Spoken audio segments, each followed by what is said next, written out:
Dice, el gobierno tendría que poner en marcha una estrategia para la transformación de algunas de estas zonas que presentan dificultades de permanencia en los actuales territorios debido a riesgos naturales, limitaciones en vías de acceso y la provisión de servicios públicos, entre otros factores. ¿Cuál es la radiografía socioeconómica actual de los ETCRs? Hola a todas y a todos, un gusto compartir con ustedes este momento, así sea desde la distancia. Por acción inexplicable de la jurisdicción especial, no pude salir del país y poder estar en distintos lugares en Europa que en una serie de pedagogía frente a la realidad que tenemos en Colombia con respecto a la implementación del acuerdo de paz. Así que me permito con ustedes compartir alguna de estas ideas de nuestra situación, de nuestra realidad.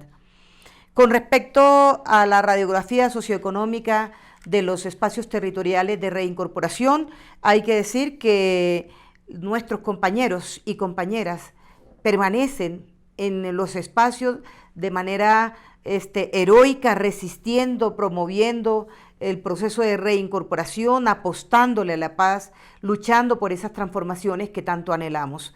Una de las principales dificultades es que, si bien es cierto, están estos espacios, no hay tierra, o sea, no han sido otorgados la tierra para poder realizar los proyectos productivos tal como fueron pactados en La Habana. Por el contrario, el gobierno ha seguido pagando estos arriendos con los cuales se hubiese pagado 10 veces o se hubiese comprado 10 veces la tierra para poder realizar esos proyectos productivos. Otro aspecto es el tema de la seguridad en los territorios.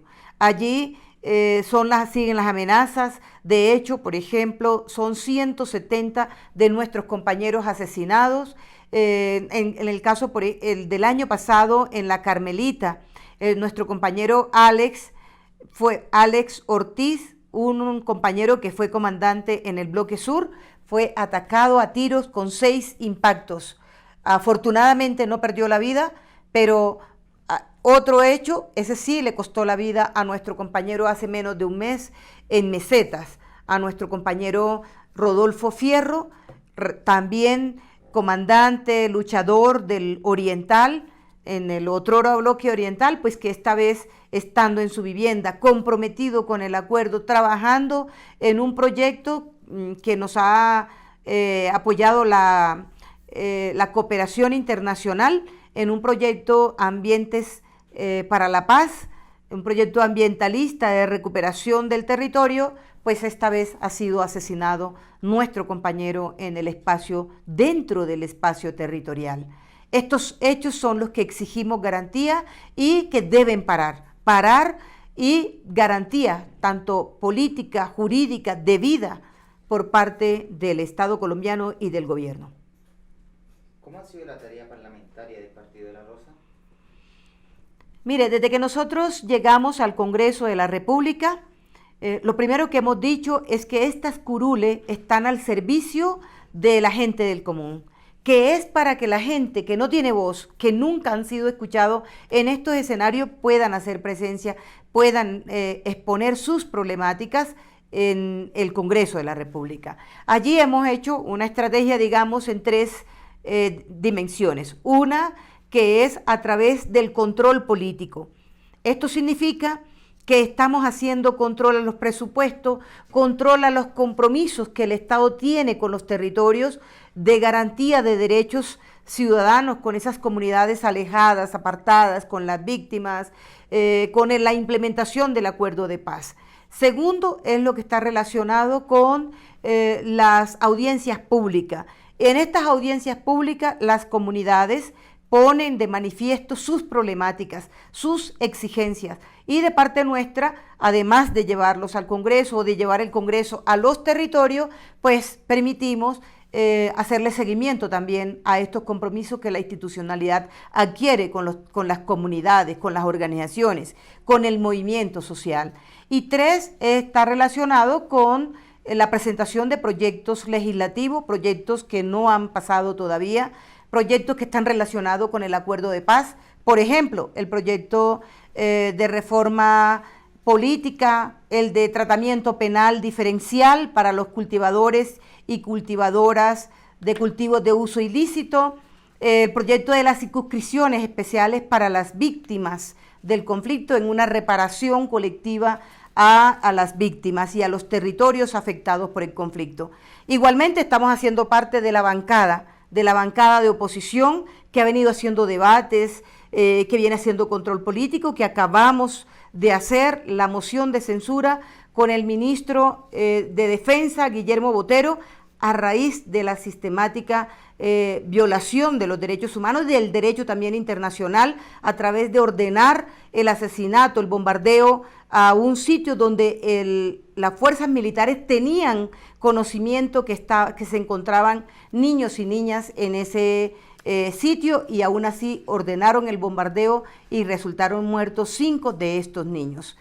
Pero también donde están involucradas con los falsos positivos, como se le llama acá en Colombia, entre esos el asesinato a uno de nuestros compañeros, Dimar Torre, y también a líderes campesinos como Trompeta en el Cauca.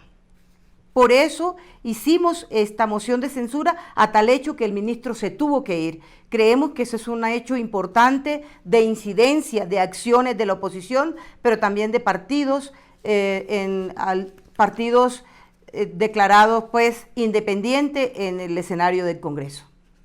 Desde sus respectivos enfoques de trabajo y después de 3 años de haber firmado el acuerdo entre el gobierno y la ex guerrilla FARC-EP, ¿cuáles consideran ustedes que son los retos a los que se enfrentan hoy específicamente? ¿La implementación del acuerdo? ¿Qué se debería priorizar? Aquí hay que ser específico en lo que queremos con respecto a la implementación. Nosotros no renunciamos, y el mayor reto que hay a nivel de la implementación es la implementación integral del acuerdo. No se trata de renegociar el acuerdo, no se trata de que se cumpla un aspecto y otros no. Tiene que ser de manera integral para poder sentar esas bases, tal como lo dijimos en La Habana, en todo el proceso de negociación, para sentar las bases de resolver el conflicto social y armado que vive nuestro país. Y en esa medida insistimos en que esa implementación tiene que ser integral.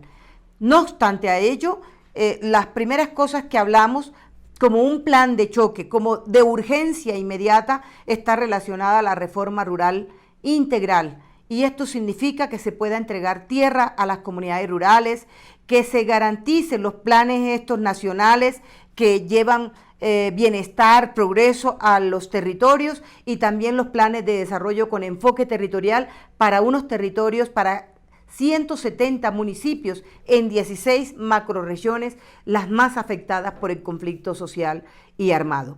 Estos son aspectos fundamentales que tienen que estar en marcha ya. Otro aspecto dentro de esto está relacionado con el cumplimiento en materia de los acuerdos firmados con la sustitución de cultivos de uso ilícito. Es necesario que le cumplan a las familias que firmaron el convenio de hacer esa sustitución, que lleguen los planes, que lleguen los proyectos, para que la gente pueda salir de este fenómeno y de este flagelo que tanto azota a Colombia y que tanta violencia ha generado. Y por supuesto atacar el narcotráfico, el eslabón más fuerte, que es propiamente el narcotráfico, que es el que permite el tráfico de la droga propiamente. Por otro lado, estamos hablando también de las garantías de seguridad y de una reincorporación integral de nuestros compañeros. Son muchos los peligros que hay, las amenazas, los incumplimientos, y ya esto no es una garantía para nuestra gente que tiene que sobrevivir y que además le apostó a la paz y que ha decidido en medio de todo de estas dificultades resistir aquí trabajando por construir un país distinto. Necesitamos esas garantías de seguridad que paren los asesinatos a los líderes y lideresas sociales, que van más de 750, más lo que ha ocurrido con el exterminio también a los pueblos indígenas en el Cauca, y además lo que nosotros le hemos llamado exterminio a nuestra militancia. Más de 170 de nuestros compañeros asesinados, y todas las semanas siguen matando nuestra gente. Pues eso es un exterminio, es un crimen y un incumplimiento absoluto a quienes hemos firmado la paz en Colombia.